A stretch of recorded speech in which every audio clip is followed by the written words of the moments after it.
On September the 19th, as the world slept peacefully, rockets, gunfire, and drone strikes rained down upon civilians. A new military campaign had begun. A region that has seen war many times was burning again.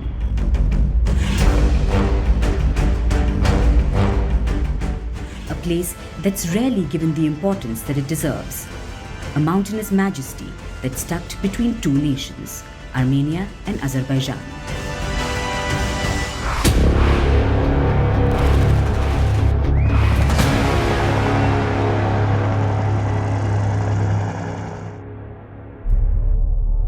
We're talking about Nagorno-Karabakh.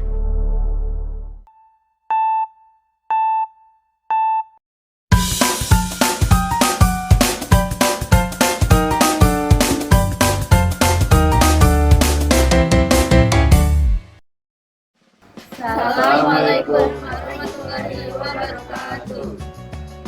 Perkenalkan, kami dari kelompok 4 Kategori 2 akan mempresentasikan mengenai konflik Nagorno-Karabakh dalam berbagai aspek. Perkenalkan, saya Fauzan sebagai moderator dan teman-teman saya. Perkenalkan, nama aku Jenny Utami, absen 10. Perkenalkan, nama aku Mahawani dari absen 14. Halo, perkenalkan, saya Muhammad Fauzan Saputra dari absen 17. Perkenalkan, nama saya Nila Sirafira dari absen 14. Halo, perkenalkan, nama saya Rika Saputra, absen 33. Halo, nama aku Fanya Arifina, absen 34. Saya akan menjelaskan konflik singkat tentang Nagorno-Karabakh. Nagorno-Karabakh adalah suatu persengketaan wilayah dan konflik etnis antara Armenia dan Azerbaijan atas wilayah Nagorno-Karabakh yang secara de facto dikuasai oleh Nagorno-Karabakh yang diproklamasikan sendiri, tapi secara internasional diakui sebagai bagian dari Azerbaijan. Konflik ini dimulai dari abad ke-20, meskipun konflik yang sekarang dimulai pada tahun 1988 yang meningkat menjadi perang berskala penuh pada awal 1990-an. Ketegangan sporadis dan pertempuran di perbatasan terus berlanjut di wilayah itu. Meskipun suatu perjanjian gencatan senjata telah ditandatangani pada tahun 1994. Pertama-tama, mari kita bahas tentang letak geografis wilayah Nagorno-Karabakh dan keanekaragaman etnis yang berkontribusi pada dinamika konflik antara negara Armenia dan Azerbaijan. Wilayah Nagorno-Karabakh sendiri merupakan wilayah yang berada di kawasan pegunungan Kaukasus yang diapit oleh Laut Hitam dan Laut Kaspia. Selain itu juga, wilayah Nagorno-Karabakh terletak di wilayah strategis karena merupakan jalur darat yang menghubungkan kawasan Timur Tengah dengan Eropa Timur, serta pegunungan Kaukasus juga memiliki kekayaan barang tambang. Salah satunya itu adalah minyak bumi yang menarik minat kedua negara tersebut. Tetapi secara geografis, wilayah Nagorno-Karabakh sendiri terletak di wilayah Azerbaijan. Namun, komposisi penduduknya didominasi oleh etnis Armenia. Awalnya, wilayah Armenia dan Azerbaijan pernah menjadi daerah kekuasaan Uni Soviet. Tetapi, Uni Soviet menjadikan dua wilayah negara tersebut menjadi negara federasi dan memutuskan wilayah Nagorno-Karabakh masuk sebagai wilayah resmi dari Azerbaijan. Sebab posisi Nagorno-Karabakh terletak di barat daya Azerbaijan, sehingga wilayah ini berada di lereng timur pegunungan Karabakh, bagian tenggara dari pegunungan kecil Kaukasus, dengan lingkungan yang bervariasi dari stepa hingga gunung lebat dan padang rumput alpen. Pegunungan kecil Kaukasus memiliki rata-rata ketinggian mencapai sekitar lebih dari 2000 meter di atas permukaan laut, yang membuatnya memiliki iklim dan kondisi alam yang unik. Karena ketinggian yang relatif tinggi, pegunungan kecil Kaukasus memiliki iklim kontinental, lembab, dan iklim pegunungan dengan musim dingin yang bersalju dan musim panas yang sejuk. Selain itu juga di sela-sela pegunungan terdapat sungai kecil dan lembah-lembah yang mendukung pertanian lokal seperti penanaman biji-bijian, kebun anggur, dan buah-buahan. Lanjut pada bagian sejarah dari konflik Nagorno-Karabakh.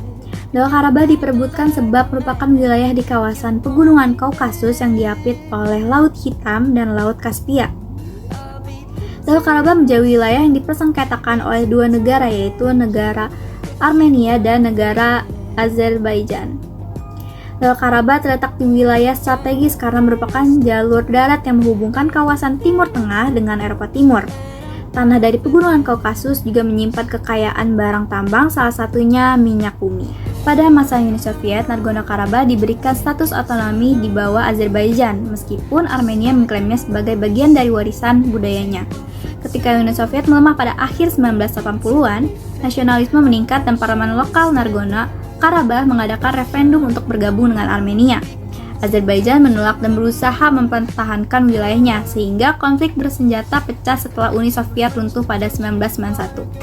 Armenia mendukung separatis Nagorno-Karabakh, sementara Azerbaijan berupaya merebut kembali, menyebabkan perang berkepanjangan dengan banyak korban jiwa dan pengungsi. Meskipun gencatan senjata tercapai pada 1994, konflik ini masih berkelanjut dalam bentuk ketegangan dan bentrokan militer hingga sekarang.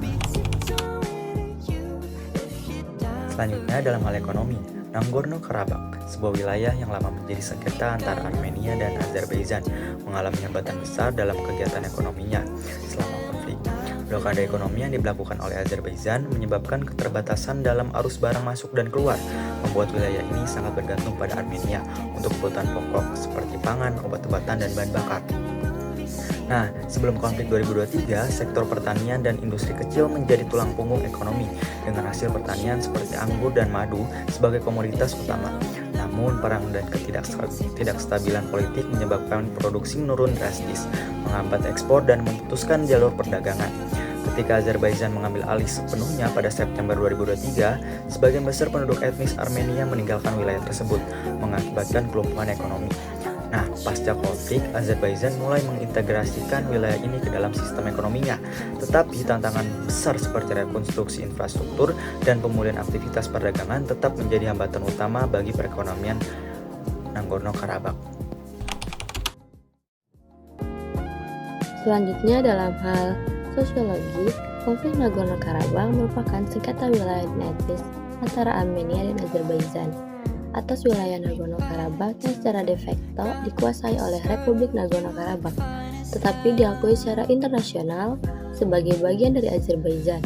Konflik ini telah menimbulkan banyak sosial yang negatif bagi masyarakat, yaitu meningkatnya ketegangan etnis, agama, dan nasionalisme antara Azerbaijan dan Armenia, serta kelompok minoritas di dalamnya. Konflik ini juga menyebabkan trauma psikologis bagi rekonsiliasi antara kedua negara dan negara-negara tetangga.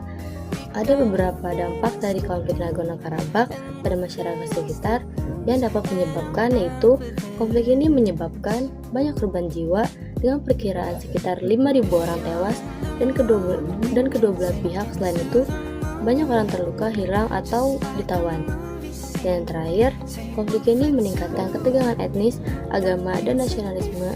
Konflik ini juga menimbulkan trauma psikologis dan menghambat rekonstruksi. Jadi kesimpulan dari konflik Nagorno dan Karabakh ini berawal dari sengketa wilayah antara Azerbaijan dan Armenia yang dipicu oleh sejarah, etnis, dan geopolitik. Tetapi secara letak geografis, wilayah ini terletak di Azerbaijan yang mayoritas penduduknya adalah etnis Armenia. Konflik ini berdampak pada sosial, ekonomi, serta kemanusiaan. Ribuan orang tewas dan ratusan ribu orang mengungsi serta ketegangan etnis meningkat. Blokade ekonomi memperburuk kondisi masyarakat dan perang merusak sektor pertanian dan industri kecil. Setelah Azerbaijan memenangkan wilayah ini pada 2023 lalu, etnis Armenia menyebabkan kelumpuhan ekonomi dan tantangan rekonstruksi yang besar. Meskipun gencatan senjata telah dilakukan, tetapi konflik ini meninggalkan luka yang mendalam dan tantangan bagi stabilitas kawasan.